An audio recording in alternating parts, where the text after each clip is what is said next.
اور اس طرح کے جتنے اقدامات ہوتے تھے انسانوں کی جانوں کو ان لوگوں سے خطرہ تھا جو مذہب کا نام لیتے تھے. یہ مذہب کا نام لینے والے تھے جو لاکھوں کی تعداد میں نکلے, سڑکوں پر آئے, ایک جگہ پہنچے, 1407 کلومیٹر کا طویل سفر کیا اور وہاں پہنچنے کے بعد انہوں نے جا کر کیمپ کیا, اور اس دوران میں تشدد کا ایک واقعہ بھی نہیں ہوا. یہ ایک دوسرا ایک پازیٹیو رخ دکھایا گیا ہے کہ یہ بھی مذہب کے ماننے والے لوگ ہیں, اور اسی اسکول کے لوگ ہیں جس اسکول کے لوگ ملیٹنسی میں تھے. ایسا نہیں ہے کہ اس اسکول کے لوگ نہیں تھے, یا اسی مسلک کے, یا اسی عقیدے کے, یا اسی ماننے والے کے, یا اسی فالوئنگ کے لوگ نہیں تھے. بالکل اسی فالوئنگ کے لوگ تھے اور ملیٹنسی میں تھے. اور اب مولانا جو ہیں وہ ساری صورتحال سے انہوں نے تو دھو دیا ہے بہت کچھ. چلے مولانا کی اگر دھرنے کی ہم بات کریں, دھرنے کے حوالے سے بھی ہمارے پاس ایک کلپ ہے, اپنے ناظرین کو دکھا دیں. گفتگو آپ نے سنی لگائی صاحب, مولانا فضل الرحمان صاحب کے دھرنے کے حوالے سے بات ہو رہی ہے. آزادی مارچ سے لے کر پلان بی تک مولانا صاحب نے سارے فیصلے خود ہی کیے ہیں, تو کیا یہ سمجھا جائے کہ مولانا اپنے طور پر ہی سارے فیصلے کر رہے ہیں اور وہ جو ایک رہبر کمیٹی تھی اس کا کوئی کردار نہیں ہے؟ بظاہر یہی لگتا ہے کہ مولانا بہت ہی سوچ سمجھ کر اس ایک نقطے پر وہ باہر نکلے, اور انہوں نے یہ تاثر اسٹیبلش کر دیا ہے کہ ریلیجیس ایلیمنٹس الٹیمیٹلی ایکسٹریمسٹ نہیں ہیں, یا وہ اس طرح کے تشدد پسند نہیں ہیں جس طرح کے ایک عمومی تاثر پاکستان کی سوسائٹی میں موجود ہے, وہ یہ دینے میں کامیاب ہوئے ہیں. اچھا, یہ میسج کہاں تک جاتا ہے, اس میسج کے اثرات کیا ہوتے ہیں؟ اس میسج کو دینے کے لیے جس شخصیت کو آگے لایا تو نہیں گیا, میں تو نہیں کہہ سکتا ہوں کہ ان کو کوئی آگے لا سکتا ہے یا پیچھے کر سکتا ہے, جو شخصیت سامنے آئی ہے ان کا عمومی پوسچر پچھلے 30-40 سال کی سیاست کا یہ ہے کہ وہ ملیٹنسی اور ایکسٹریمزم کے پاس نہیں جاتے ہیں, وہ ایک میانہ رو سیاستدان کے طور پر ہیں, اور یہ اسٹیبلش ہوا ہے. اور اگر یہ بات اسٹیبلش ہو گئی ہے تو میرے خیال میں پاکستان کے رائٹ ونگ کو اور پاکستان کے مذہبی طبقے کو اس سے بڑی اور گین نہیں ہو سکتی کہ انہوں نے یہ تاثر کامیابی سے دیا ہے کہ نہیں جی, مذہبی لوگ صرف ایکسٹریمسٹ اور ٹیررسٹ نہیں ہوتے ہیں, مذہبی لوگ یہ بھی ہوتے ہیں. اچھا, پیپلز پارٹی کے حوالے سے انہوں نے بات کی کہ پیپلز پارٹی کا جو رویہ تھا وہ بڑا ایک محتاط انہوں نے اپنائے رکھا آزادی مارچ کے جو ڈیوریشن تھی اس دوران. تو پیپلز پارٹی کا جو مفاہمت کی سیاست کہا جاتا تھا پیپلز پارٹی کو, آپ کے خیال میں ان کا جو رویہ تھا وہ صحیح تھا؟ میرے خیال میں پیپلز پارٹی نے 2-3 چیزیں طے کی ہوئی تھیں, اور ان کے اپنے اصل جو ان کا پروگرام ہے اس کا بھی حصہ وہ یہ کہ مذہب کے نام پر وہ سیاست نہیں کرتے ہیں, وہ اس معاملے میں نہیں آتے ہیں.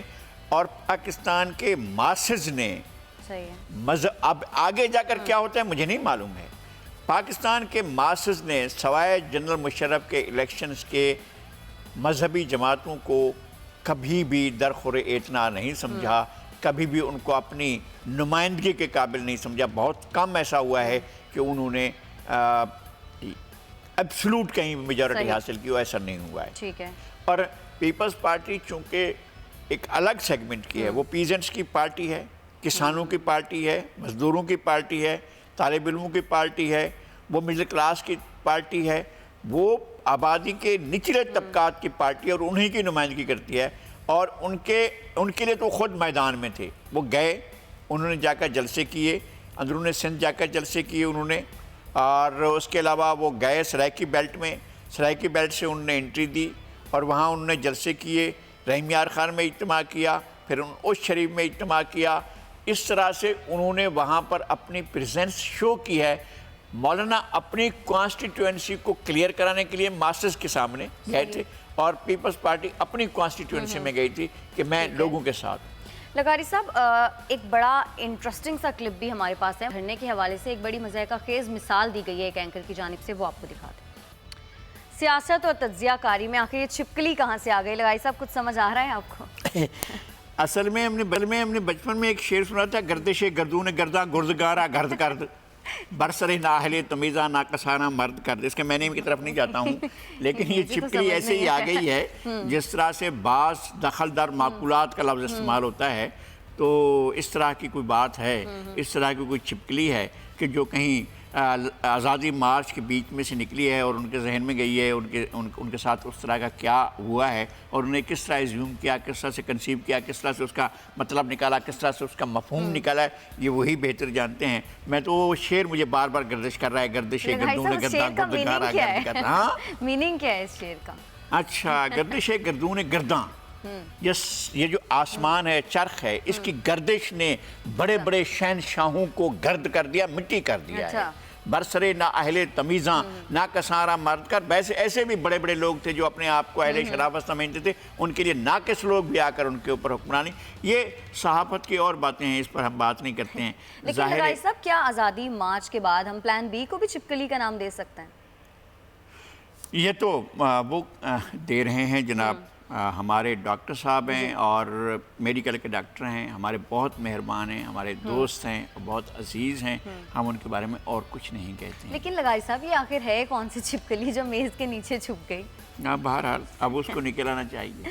چلیں خان صاحب کی بھی تھوڑی سی بات کر لیتے ہیں۔ ناظرین، خان اقتدار میں آنے سے پہلے جو وعدے اور دعوے کیے تھے، ہم بار بار یہ بات کرتے ہیں کہ خان صاحب ان وعدوں کو بھول چکے ہیں اور اقتدار میں آنے کے بعد وہ یہ بھی بھول چکے ہیں کہ انہوں نے کون سی بات کس وقت کی تھی۔ کلپ دکھاتے ہیں آپ کو۔ خان صاحب کی ماضی میں کی گئی باتیں تو آپ نے سنی۔ لغاری صاحب، کیا یہ کہنا درست ہوگا کہ عمران خان صاحب ماضی میں جو باتیں کیا کرتے تھے وہ اب ان کو بالکل تازہ اور نئی کہہ دیتے ہیں؟ جب آپ ڈونالڈ ٹرمپ اور عمران خان کی عمر میں سربراہ مملکت بنتے ہیں تو پھر کم از کم ایک مسئلہ تو ضرور ہوتا ہے کہ آپ کی یادداشت اس طرح سے چیزوں میں آپ کا ساتھ نہیں دے رہی ہوتی ہے۔ اس لیے بہتر یہ ہوتا ہے کہ ینگ ایج کے لوگ جو ہیں وہ آگے آئیں۔ میں بھی اذکار رفتہ ہوں، ایک خاصی عمر لیکن میرا عمر ایک اور معاملے پر ہے۔ میں سیاست نہیں کرتا ہوں عملی طور پر، نہ کسی کو نقصان پہنچا سکتا ہوں، نہ کسی کو اس طرح کا کوئی فائدہ جو سیاسی فائدے ہوتے ہیں نہ پہنچا سکتا ہوں۔ میرا یہ نہیں ہے کہ نہیں ہونا چاہیے، ان کو سیاست میں ہونا چاہیے، ان کے تجربے سے فائدہ اٹھانا چاہیے، کھیلوں میں بھی اور سیاست میں ان تجربات سے۔ عملی سیاست میں جا کر بندے کو یاد ہی نہیں ہے کہ جناب میں نے اس وقت کیا کہا تھا، اور بعد میں پھر انہوں نے کلپس نکال کر دیا جناب یہ باتیں آپ پہلے بھی کر رہے تھے، کوئی آج کی بات نہیں ہے، تازہ بات نہیں ہے۔ لیکن لغاری صاحب، کیا یہ سچ ہے کہ خان صاحب کو ان کے وعدے اور دعوے بالکل بھی یاد نہیں ہیں؟ مطلب کوئی بھی نہیں یاد؟ نہیں، ان کا ایک وعدہ اور ایک دعویٰ جو ہے وہ پہلے کرتے تھے، بعد میں انہوں نے اپنا پرنسپل بتایا، motto of the Imran Khan politics is the U turn.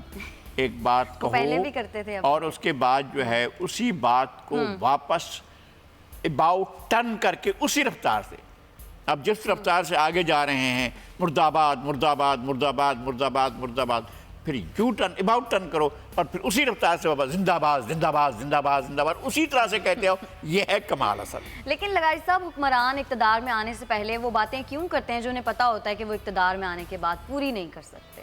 پھر سیاستدان کون کہے گا ان کو اس وقت، اس ایسی دنیا میں جو ہماری تھرڈ ورلڈ ہے، ہمارا یہ پسماندہ معاشرے ہیں، ہمارے یہ بہت ہی نیرو مائنڈڈ تنگ نظری کا شکار معاشرے ہیں، ان کے اندر اس طرح کی چیزیں نہیں ہوں گی تو پھر کیا ہوگا؟ اس لیے کہ سہانے خواب دکھاؤ، جنت کی باتیں کرو اور ان کو کہو کہ جناب دیکھیں ہم نے آپ کو جیتے جی جنت دکھانی ہے، انتظار کیجئے، بس پردہ ہٹتا ہے اور پردے کے بعد میں ایک پورا غول آئے گا، وہ جنت سے نکلے ہوئے ہوں گے، اس طرح کے آپ کو کھانے ملیں گے، اس طرح سے آپ حوریں دیکھیں گے، اس طرح کا ہم بالکل تیاری کر چکے ہیں، سارے کا سارا بس تیاری، اب آپ اس پردے کے اٹھنے کا انتظار کیجئے، لائیے ادھر ووٹ ڈالیے اور پھر دیکھیے کہ کیا کیا ہوتا ہے۔ اور ہم جیسے معصوم لوگ انہی باتوں پر یقین کر لیتے ہیں۔ ناظرین، جانب بڑھنا ہے بریک سے، جب واپس آئیں گے تو کرنٹ پولیٹیکل جو سچویشن ہے اس پر بات کریں گے، ساتھ رہیے گا۔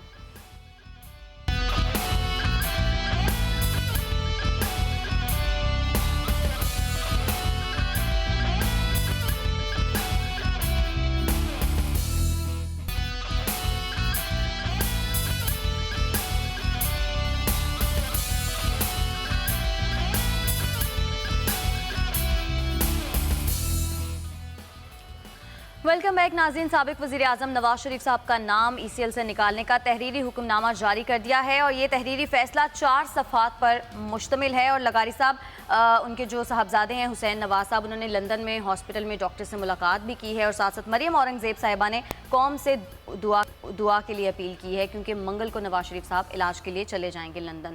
تو یہ کل بھی ہم نے ساری صورتحال کو ڈسکس کیا۔ کیسے دیکھتے ہیں آپ؟ عدالت نے ایک اچھا فیصلہ کیا؟ ہم سب دست بدعا ہیں میاں نواز شریف کو، اور اس ملک میں جو بھی جس عمر کے لوگ بھی بیمار ہیں سب کو صحت کاملہ عطا کرے اور سارے لوگ جو ہیں وہ شفا یاب ہوں، اور میاں صاحب دوسرے بیماروں کی دعاؤں کے طفیل اور میاں صاحب کی دعاؤں کے طفیل اور لوگ سارے کے سارے انہیں صحت ملے۔ ایک سارے کا سارا چونکہ جو بھی بیل کا پروسیس ہوا ہے، چاہے وہ اسلام آباد ہائی کورٹ میں ہوا یا یہاں پر ہوا ہے لاہور ہائی کورٹ میں، وہ انسانی بنیادوں پر کیا گیا ہے۔ تو انسانی بنیادوں پر اور بیماری کو پیش نظر رکھا گیا ہے۔ ایک انسان کا ایک رائٹ ہوتا ہے، وہ قیدی کا بھی رائٹ ہوتا ہے کہ اس کو صحت مند ہونا چاہیے۔ اگر ان کی علاج نہیں ہو سکتا اور وہ استطاعت رکھتے ہیں، اور میں دل سے چاہتا ہوں، میں نے کل بھی عرض کیا تھا کہ سارے پاکستان کے لوگوں کی استطاعت ہو کہ وہ ملک کے اندر ہی بہتر علاج کرا سکیں، تو اگر استطاعت رکھتے ہیں کہ اپنی زندگی بچانے کے لیے کہیں اور جا کر علاج کرا سکتے ہیں تو کرائیں، اور قوم سے جو کہا ہے کہ واپس آئیں گے تو واپس آئیں، ہم انتظار کریں گے ان کا، ان کی صحت کا اور ان کے واپس آنے کا۔ بالکل۔ اچھا لگائی صاحب، ہم مولانا صاحب کے دھرنے کی تو ہم بات کر چکے ہیں، مولانا صاحب تو اپنے مطالبے پر قائم ہے اور ان کا پلان بھی چل رہا ہے، چوتھا روزہ، لیکن ہم دیکھ رہے ہیں کہ عوام کو بہت بات کا سامنا کرنا پڑا ہے۔ لگائی صاحب، دھرنا سیاستدان دیتے ہیں، مشکلات عوام کے اوپر آتی ہیں کیونکہ ٹریفک کی روانی معطل ہے، اہم قومی شاہراہیں جو ہیں وہ بلاک ہیں۔ تو کیا کروں میں؟ اظہار ہمدردی کروں ان لوگوں کے ساتھ جو وہ سفر کر رہے ہیں، اور جو لوگ بیٹھے ہیں ان کو کہوں کہ نہیں بہت برا کر رہے ہیں، وہ لوگ عوام کے لیے ہی کر رہے ہیں، وہ لوگ عوام کی مشکلات کے پیش نظر یہ کر رہے ہیں۔ عوام کا ووٹ چوری ہو جاتا ہے، اس میں کوئی شک نہیں ہے، عوام کا مینڈیٹ جو ہے وہ ختم ہو جاتا ہے، پتہ ہی نہیں چلتا ہے کہ کہاں چلا گیا، اس کے لیے بیٹھے ہیں، ان کا اپنا خیال ہے، اپنا تصور ہے، وہ اس لیے بیٹھے ہوئے ہیں۔ عوام کو ڈیلیور نہیں ہوا، وہ اس لیے بیٹھے ہیں۔ مہنگائی بڑھ گئی ہے، وہ اس لیے بیٹھے ہیں۔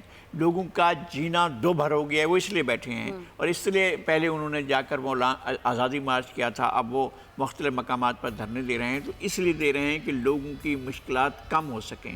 اگر وہ یہ کہہ رہے ہیں کہ مولانا صاحب کو وزیر اعظم بنا دو تو میں کہوں گا بالکل نہیں، فوراً ان کو ہٹ جانا چاہیے، ایسا کوئی مطالبہ جائز نہیں ہے۔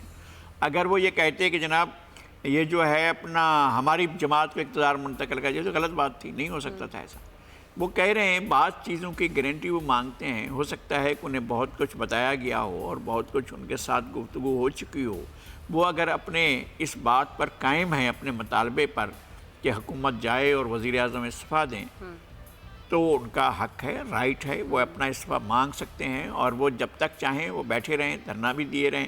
جب ان کی قوت ہوگی کہ وہ اس طرح سے الٹ دیں تو وہ بھی اس آپشن کو بھی استعمال کریں گے، لیکن سر دست ایسا کوئی امکان نہیں ہے کہ مطالبے پر ہی، لیکن بہت سی اور چیزیں ہیں وہ ہو جائیں گی، آپ کو بھی نظر آ جائیں گی۔ صحیح، لیکن آپ نے مہنگائی کا ذکر کیا لگائی صاحب، ملک بھر میں مہنگائی مافیا تو بہت زیادہ بڑھ گیا ہے۔ پہلے تو گائے، بکرے اور مرغی کا گوشت ہی قوت خرید سے باہر تھا، لیکن اب تو پھل، سبزی، دالیں، ہر چیز مہنگی ہو گئی ہے۔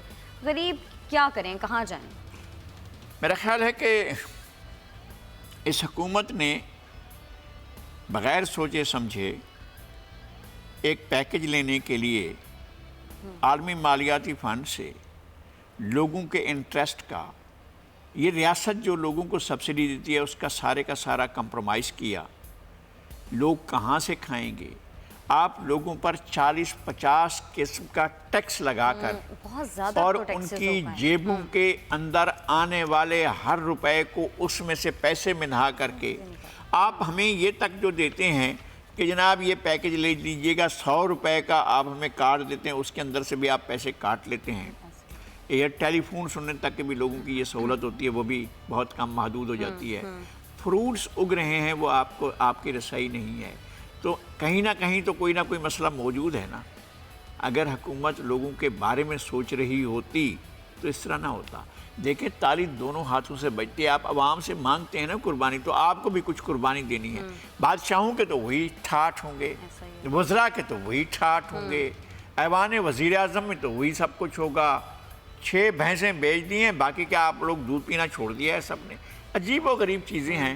بہرحال یہ حکومت لوگوں کو ڈیلیور نہیں کر سکی اب تک، ظاہر ہے لوگ پریشان ہیں۔ صحیح۔ اچھا لگائی صاحب، پی آئی اے کی براہ راست پرواز کے لیے امریکہ سے اجازت طلب کر لی گئی ہے اور پی آئی اے نے امریکی حکام سے تحریری طور پر اجازت مانگ لی ہے، اس اقدام کو کیسے دیکھتے ہیں آپ؟ میرے خیال میں پاکستان کو اور آگے بڑھنا چاہیے۔ پاکستان دنیا کی، پی آئی اے دنیا کی چند بڑی ایئر لائنز میں تھی، صحیح ہے لیکن اور دنیا میں اس کا بڑا نام تھا، بہت بڑا وقار تھا. اب ایسا نہیں. آپ نے دنیا کی ڈکٹیشنز لے کر اپنے اداروں کو برباد کیا. کئی چیزیں تھیں، وہ ادارے اس طرح برباد ہونے والے نہیں تھے. ریلوے اس طرح برباد ہونے والا ادارہ نہیں تھا. دنیا بھر میں پیدا ہو رہا ہے. ایئر لائنز دنیا بھر کا کاروبار ہے، بزنس ہے. پاکستان میں جو پرائیویٹ بزنس، شاید خاقان عباسی خود جیل میں بیٹھے ہیں لیکن ان کی ایئر لائن بزنس کر رہی ہے اور پروفٹ کر رہی ہے، اور پرائیویٹ ایئر لائن پروفٹ کر رہی ہیں. یہ کیا بات ہوئی کہ جناب جو پبلک سیکٹر میں آپ یہ ثابت کرنا چاہتے ہیں کہ نہیں، نیشنلائزڈ سیکٹر میں قومی اس میں جو چیز ہوگی وہ محفوظ ہی نہیں ہوگی اور اس کو کوئی چیز ٹھیک کر ہی نہیں سکتا. اسٹیل مل آپ کا بہت بڑا جابس پروڈیوسر تھا، اس کو آپ نے مار دیا ہے. آپ نے ریلوے کو برباد کر کے رکھ دیا. آپ نے پی آئی اے کے ساتھ یہی کیا ہے. کیا کہاں پی آئی اے تھا کہ جو دنیا بھر میں آپریٹ کرتا تھا، براہ راست پروازیں جایا کرتی تھیں، اب آپ نے اس کو جو ہے محدود تر کر دیا ہے. ہم یہ امریکہ سے گئے ہیں اجازت طلب کرنے. آپ اپنی اداؤں پہ بھی کچھ غور کریں. ہم اگر عرض کریں گے تو شکایت ہوگی. پی آئی اے بھی اپنی اداؤں پر غور کریں. میں آپ کو بتاتا ہوں ایک بات، جو پرزہ $300 میں ملتا ہے اور اس کی وجہ سے جہاز خراب ہو گیا ہے، وہ نہیں لیا جائے گا. اس لیے کہ اس میں کمیشن کہاں سے ملے گا $300 کے لیے؟ $300 کا پرزہ نہیں منگوایا جائے گا. اگر $3 لاکھ کا پرزہ ملے گا تو اس کا ٹینڈر بھی ہوگا، اس کا دنیا بھر میں کہا بھی جائے گا، اس میں سے کمیشن بھی بنے گا، پھر لے لیا جائے گا، اس کو لگا لیا جائے گا. لیکن بہت سے جہاز معمولی نقص کی وجہ سے ناکارہ ان کے ہو جاتے ہیں اور ان کو کام ہی نہیں لاتے ہیں. یہ اس کو ٹھیک نہیں کراتے ہیں، اس لیے کہ ان کو ٹھیک کرانے میں جو پرچیز کرنے والے ہیں ان کو تو کچھ ملے گا ہی نہیں. اب اگر یہ سوچا جائے گا تو پھر وہ لوگ ترقی کریں گے، قوم نہیں ترقی کرے گی، ادارے ترقی نہیں کریں گے. لغاری صاحب، ایک اور افسوسناک میرے پاس خبر ہے. بھٹو کا شہر ہو یا قائد کا شہر کراچی، ہر جگہ آوارہ کتے دندناتے پھر رہے ہیں. اور اگر کسی کو آوارہ کتے کاٹ لیتے ہیں تو اینٹی ریبیز جو ہے وہ غائب ہے، ویکسین دستیاب نہیں ہے، لوگ مر رہے ہیں کتوں کے کاٹنے سے، بچے زخمی ہو رہے ہیں. دیکھیں، میں نے یہ تجربہ زندگی میں ہوتا ہے. ایک ہمارے گاؤں میں موت ہوئی تھی کتے کے کاٹنے کے سبب، جو دہشتناک ہوتی ہے، جس طرح سے جو دردناک ہوتی ہے وہ موت، کہ وہ شخص جو اس بیماری کا شکار ہوتا ہے کتے کاٹنے کو، وہ خود کاٹنا چاہتا ہے دوسرے آدمیوں کو اور اس میں مبتلا کرنا چاہتا ہے اس بیماری کے اندر. اس کے ہاتھ پاؤں باندھ دیے جاتے ہیں اور اس کو بالکل آئسولیٹ کر دیا جاتا ہے اور اس کی موت کی دعا کی جاتی ہے اور اس کو کالا کپڑا دکھایا جاتا ہے تاکہ اس کو دیکھنے کے بعد اس کی موت واقع ہوئی ہے. عملاً تجربہ مشاہدہ تھا جو بہت بچپن میں ہم نے دیکھا تھا. کتنے افسوس کی بات ہے کہ دنیا کتنا آگے بڑھ گئی ہے اور ہمارے ملک کا وہی حال ہے. کتے ہیں تو وہیں پھر رہے ہیں اور ہر جگہ پر. صرف لاڑکانہ اور کراچی کی بات نہیں، قائد اعظم اور قائد عوام کے شہروں کی بات نہیں ہے، یہ پورے کے پورے سندھ کے اندر اور پورے پاکستان کے اندر موجود ہیں. ہم اگر اس طرح سے ٹارگٹ کر کے وہ بالکل ٹھیک ہے، اس کا علاج ہونا چاہیے، نیک محمد کا علاج ہونا چاہیے. وہ بچہ جو فوت ہوا ہے اس کا بھی بہت ہمیں مطلب شدید صدمہ ہے اس بات کا. جو لوگ کتے کے کاٹنے سے آج کی دنیا میں جاتے ہیں، ان کی ویکسین ملتی ہے، ویکسین لے لیں. اگر آپ ویکسین نہیں خریدتے ہیں تو پھر آپ کس بات کی گورننس کر رہے ہیں؟ آپ حکومت کس بات کے لیے کر رہے ہیں؟ اگر آپ ایک شخص کو 10 روپے، 50 روپے، 100 روپے، 200 روپے کی دوائی دینے کے بھی آپ قابل نہیں ہیں. یہ نہیں ہے کہ آپ کے پاس ہے اور مل نہیں رہی ہے، آپ کے پاس دستیاب نہیں ہے. اگر دستیاب نہیں ہے تو پھر اس طرح سے تو لوگ کتے کاٹتے رہیں گے اور بدلے مرتے رہیں گے. بالکل. مقبوضہ کشمیر کی بات کر لیتے. کشمیر میں 105 روز سے بدترین لاک ڈاؤن ہے اور بھارتی جبر، مسلسل کرفیو اور انسانی حقوق کی پامالی کا 105واں روز ہے. اس حوالے سے آپ کو ایک رپورٹ دکھاتے ہیں. رپورٹ آپ نے دیکھی. لغاری صاحب، امریکی کانگریس نے ایک بار پھر سے کشمیریوں کے حق خود ارادیت کی حمایت کر دی ہے. صرف حمایت کرنے سے کیا ہوگا؟ عملی طور پر تو کوئی اقدامات نہیں کیے جا رہے. امریکی کانگریس اگر کرنا چاہے، اس کے پاس ایک پاور ہے، پتہ ہے؟ اچھا. اس کے پاس ایک پاور ہے امپیچمنٹ کی. وہ چاہے تو صدر ڈونالڈ ٹرمپ کے خلاف امپیچمنٹ کر کے ان کو گھر بھیج سکتے. اچھا. جس کے پاس اتنی بڑی پاور ہے وہ یہ نہیں کر سکتی ہے کہ وہ سینکشن کرے انڈیا پر، اس وقت تک پابندی لگائے جب تک کہ کشمیریوں کو حق خود ارادیت نہیں دیا جاتا. یہ تو صرف امریکہ کے کرنے سے ہو جاتا ہے نا، یہ مسئلہ ہی حل ہو رہا ہے نا. تو کیوں ایسا نہیں کیا جاتا ہے؟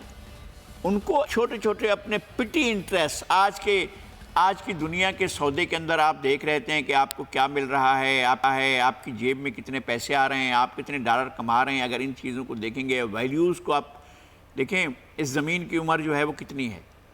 زمین 5 ارب سال سے قائم ہے، لیکن تہذیبیں کئی آئی ہیں اور کئی گئی ہیں. آپ کی تہذیب ایک سیچوریشن پوائنٹ پر ہے.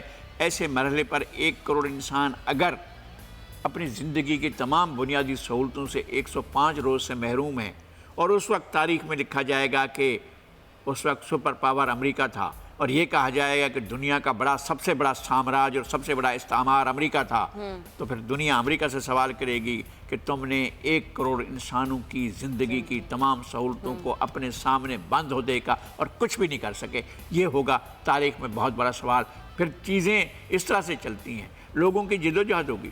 آپ 1 دن کے لیے کرفیو ہٹائیں، پابندیاں ہٹائیں، پھر دیکھیں کہ لوگ کس طرح دیوانہ وار رقص کرتے ہوئے، اپنی آزادی کی آواز بلند کرتے ہوئے سڑکوں پر آتے ہیں، اور کس طرح سے آزادی حاصل کرنے کے لیے اپنی مہم کو اور اپنی جستجو کو اور اپنے لگن کو اور جدوجہد کو آگے بڑھاتے ہیں. ٹھیک. تو کشمیریوں کا اپنا ایک بے مثال صبر ہے، اور بے مثال ان کی قربانیاں ہیں، اور ایک طرف دنیا ہے کہ جو آنکھیں بند کیے بیٹھے. کشمیریوں کا جذبہ تو ابھی بھی جوان ہے. بہت لگائی صاحب، آج کے پروگرام سے ناظرین اتنا ہی. اگلے ہفتے پھر سے آپ کی خدمت میں حاضر ہوں گے. تب تک کے لیے اجازت دیجیے گا. اللہ نگہبان.